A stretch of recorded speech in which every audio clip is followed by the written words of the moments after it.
सभी बच्चों के फाइनल एग्जाम्स स्टार्ट होने वाले हैं ना?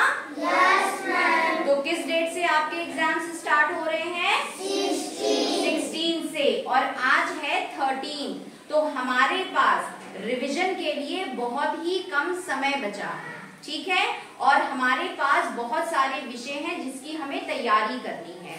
तो कम समय में हम एग्जाम्स में अपने सब्जेक्ट्स की तैयारी कैसे करेंगे ये मैं आपको बताऊंगी।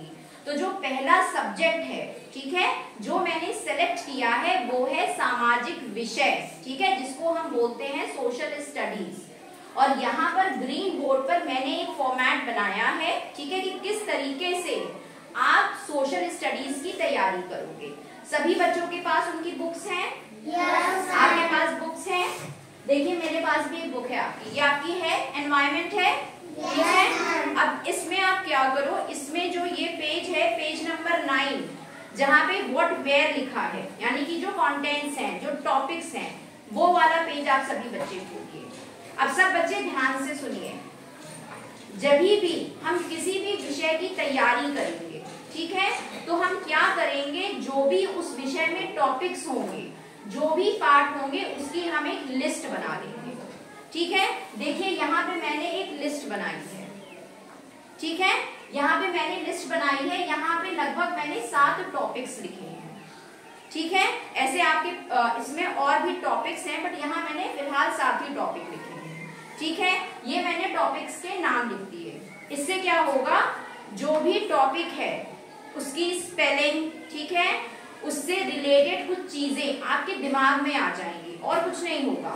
जैसे हमने पहला टॉपिक लिखा है आर फैमिली आर आइडेंटिटी, तो इससे हमारे दिमाग में ये तो आ ही जाएगा कि हाँ फैमिली से संबंधित हमें कुछ सीखना है एग्जाम में, ठीक है, क्योंकि लास्ट मोमेंट पे आप पूरा पार्ट तो नहीं पढ़ सकते हो, उसकी जो मुख्य बिंदु है वही हमें पढ़नी है।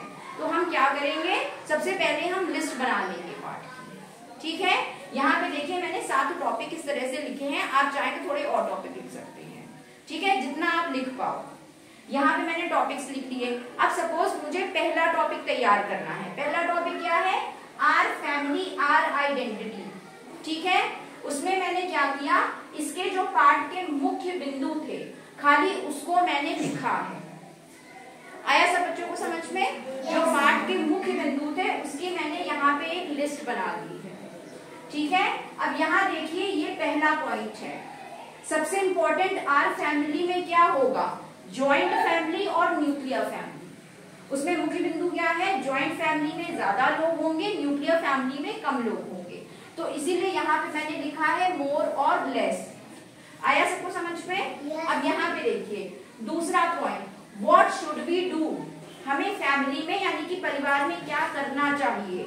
तो इससे रिलेटेड जो भी पॉइंट है उसको आप लिख लो, क्योंकि उससे संबंधित फिल इन द ब्लैंक है, मैच द फॉलोइंग है, ऑब्जेक्टिव टाइप क्वेश्चन है, शॉर्ट आंसर्स है, ये भी आ सकता है, ठीक है। तो आप यहाँ पे पॉइंट्स बना लो, जैसे कि मैंने बनाया रिस्पेक्ट, कि हमें दूसरों की रिस्पेक्ट करनी चाहिए, लिसन एंड अंडरस्टैंड एवरीवन, दूसरों को सुनना चाहिए, समझना चाहिए, लुकिंग आफ्टर समवन, दूसरों की देखभाल करनी चाहिए, हु फॉल्स सिक। तो इस तरह से मैंने करके पॉइंट्स बनाया है। उसके बाद देखिए तीसरा पॉइंट है, what should we not do. एक तो ये पहला पॉइंट इंपॉर्टेंट था, ज्वाइंट न्यूक्लियर। दूसरा इंपॉर्टेंट पॉइंट है व्हाट शुड वी डू, हमें क्या करना चाहिए। फिर इंपॉर्टेंट पॉइंट है what should we not do, हमें क्या क्या नहीं करना चाहिए। उसकी मैंने एक लिस्ट बनाई है। इतना सब बच्चों को समझ में आया? Yes ma'am. आया? इसी तरह से आप मैथ में, इंग्लिश में, मान लो आप 5 ही पार्ट तैयार करो, लेकिन 5 पार्ट तो अच्छे से करो। लास्ट मोमेंट में पूरी किताब तो नहीं कर पाओगे, लेकिन जितना भी करो अच्छे से करो, ठीक है। उसके बाद यहाँ पे देखिए जो सबसे इंपॉर्टेंट पॉइंट है इस चैप्टर में, ये 2 पॉइंट है, इसको याद कर लीजिए अच्छे से। क्या है, आर फैमिली प्रोटेक्ट अस, ये सबसे इंपॉर्टेंट पॉइंट है, ठीक है। दूसरा है we get identity from our family, ये इंपॉर्टेंट है, ठीक है। उसके बाद जो सबसे इंपॉर्टेंट चीज है वो है आपका फैमिली ट्री। ये फैमिली ट्री बना है, ये मैंने आपको सिखाया भी है। ये क्या लिखा मैंने, ग्रैंडफादर, ये ग्रैंडमदर। तो ये हमारी फैमिली के हेड हो गए, अगर ज्वाइंट फैमिली है तो, ठीक है। न्यूक्लियर होगी तो फादर मदर, ठीक है।